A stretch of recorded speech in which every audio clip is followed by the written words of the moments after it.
Hello everyone, welcome back to Remind, knowledge sharing channel self-development through good books. This week, I want to share with you an incredibly valuable book. Hey, it's Remind. Today I want to pull back the curtain on something that's been hiding in plain sight for most of our lives. The way we learn, or more accurately, the way we think we learn, and why so much of our effort ends up feeling like sand slipping through our fingers. The book is called Make It Stick: The Science of Successful Learning, written by 11 powerhouse cognitive psychologists, including two absolute legends in the fields of memory and learning research, Peter Brown, Henry Roediger III, and Mark McDaniel. These folks didn't just dash off a quick self-help guide. They poured 10 years of rigorous research, experiments, and synthesis into this masterpiece. And the payoff? When it hit the shelves, it rocketed to the top of Amazon's cognitive psychology charts and stayed there for 4 straight years. Now, the title, Make It Stick, literally means make it last, make it endure, make it cling to your mind like glue. The subtitle nails it, The Science of Successful Learning. But in Vietnamese, it got translated as something like, learn it, remember it, the clever way to recall. That's catchy, sure, but it accidentally sells the book short. It makes it sound like just another bag of memory tricks, when in reality, this is a profound dive into how your brain actually works and how to make learning stick, not just in your head, but in your life. The real magic. This book flips the script on why we learn at all. It's not about cramming facts to ace a test or regurgitate trivia at a party. It's about transforming knowledge into something alive, something you can pull out in a heartbeat when the stakes are high, whether you're in a boardroom, a cockpit, or the quiet chaos of everyday decisions. If you could have read this book 10 years ago, or even last week, I guarantee your learning journey would look radically different. We're not just talking about school here. We're talking about lifelong self-education, picking up a new language at 40, mastering a skill that catapults your career, or finally absorbing those books that have been gathering dust on your shelf. Because here's the truth we all know deep down. Learning never stops. Whether you're a high schooler grinding through exams or a retiree exploring a new hobby, the ability to learn effectively is the single greatest superpower you can cultivate. It's the key that unlocks doors you didn't even know existed. It's the difference between a life of quiet frustration and one of bold breakthroughs. So lean in with me as we unpack the core of this book. By the end, you'll know exactly how to learn in a way that truly sticks, and why so much of what we've been doing all along has been holding us back. Part 1. What is the true purpose of learning? It's not what you think.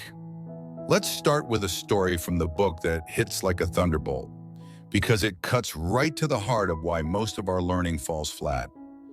Picture this. A young pilot named M. Brown, fresh out of training, is handed a solo night flight on a twin-engine cargo plane bound for Kentucky. He's cruising at 11,000 feet when suddenly the oil pressure in the right engine plummets. Warning lights flash. The plane shudders. In that frozen instant, Brown knows he's in deep trouble. But here's where the magic happens. His mind doesn't panic and blank out.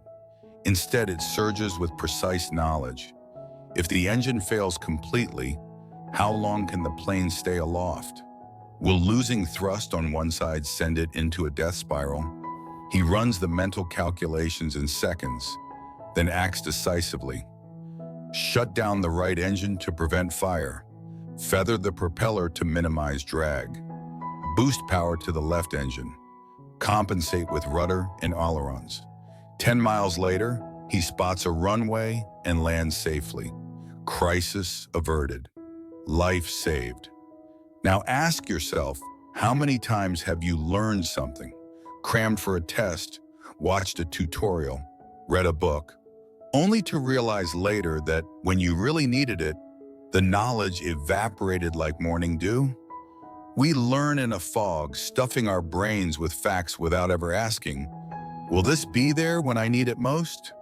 But in those pivotal moments, no time to Google, no one to ask, it's just you and what's truly stuck in your mind.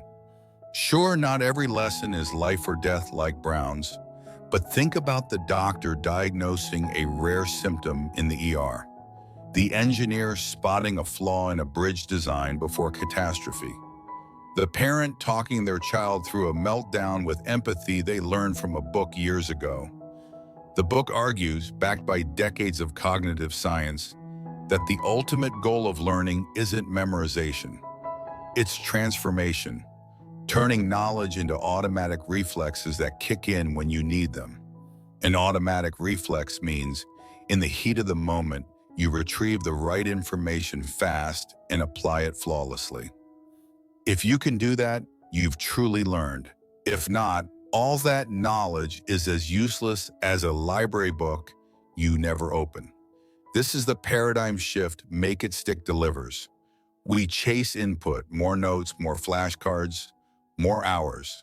But the real power is in output, how you pull it out and use it. Yet most of us waste oceans of time on input alone, grinding away in ways that feel productive but deliver zilch when it counts. Part 2. The hard-working learning methods that are actually sabotaging you. Before we fix what's broken, let's shine a light on the traps we all fall into and why they feel so right while being so wrong. First, the basics of how your brain actually works. Learning isn't magic, it's biology. The book breaks it down into a simple model. Input, encoding. Storage, consolidation. Output, retrieval. Encoding. New info hits your brain and gets coded into mental images or connections, landing in short-term memory, lasting seconds to hours. Consolidation. Your hippocampus, that seahorse-shaped memory gatekeeper, filters and strengthens a tiny fraction, moving it to long-term memory, days to decades. Retrieval. Pulling it back out when needed. But long-term doesn't mean permanent. Your brain is a ruthless editor, deleting what it deems unimportant to make room for the vital. Remember Ebbinghouse's forgetting curve? After 1 hour, you forget 56%. After a dip, 72%. After a month, 79%. We think repetition is the antidote, just drill it in. But that's a myth. Forgetting speed depends on perceived importance. Your brain asks, does this matter for survival or success? If not, poof, gone. So where do we go wrong? Mistake number 1, rereading and rote memorization. You highlight a chapter, read it 3 times, whisper it under your breath until it sticks. Feels like progress, right? Wrong. The book shows that after the first read, additional rereads add almost zero retention. It's like rewatching a movie. You recognize the plot, but you're not internalizing it deeper. Mistake number 2, highlighting, underlining, and copy-paste note-taking. The rainbow notebooks. Different colors for key points, meticulous summaries of every lecture or page. Looks beautiful, feels diligent, but it's a trap. You're not engaging your brain, you're just transcribing. No challenge, no consolidation. Both mistakes create the illusion of fluency, that warm, fuzzy feeling of mastery because the material feels familiar. Your metacognition, your brain's self-assessment system, gets tricked into thinking, I've got this. But when test time comes or real life hits, the knowledge crumbles. I've seen this in my own life. Back in college, I'd cram psych textbooks by highlighting everything yellow. Felt like a genius. Then the exam asked me to apply concepts to a case study. Blank. The diligent ones suffer most. They don't spot their blind spots and double down on flawed methods. Part 3, the most effective learning method, retrieval practice, and how to do it right. After 10 years and hundreds of studies, the 11 psychologists boiled it down to one game changer. Retrieval practice. Actively pulling knowledge out of your head without peeking. It's not about stuffing more in, it's about getting it out. repeatedly, deliberately, so it sticks when you need it. Why does it work? Retrieval forces your brain to rebuild neural pathways, making memories stronger and more accessible. It's like weightlifting for your mind. The effort creates growth. The simplest way? Testing yourself.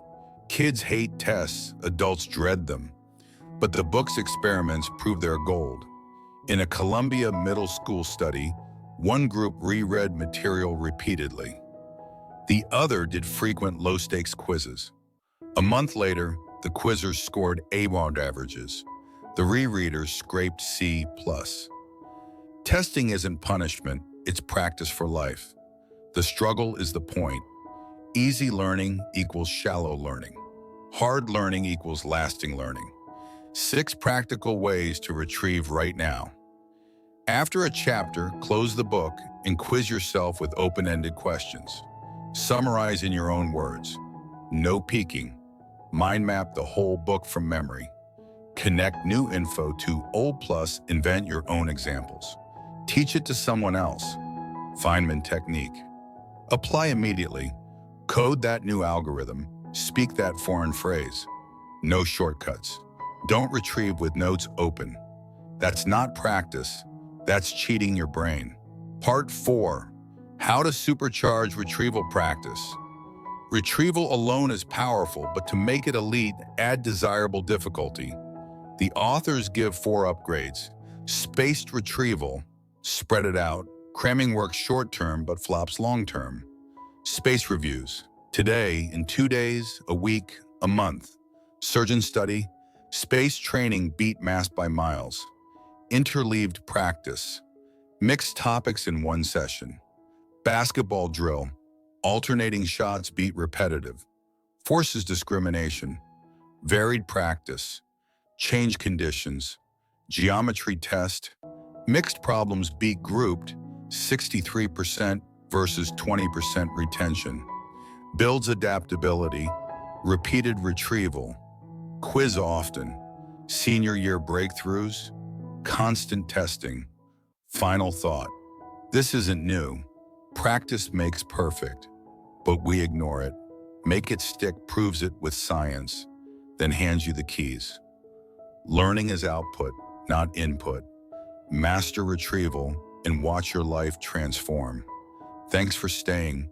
Share if it resonated, like subscribe bell. See you next week. Think bravely, learn deeply.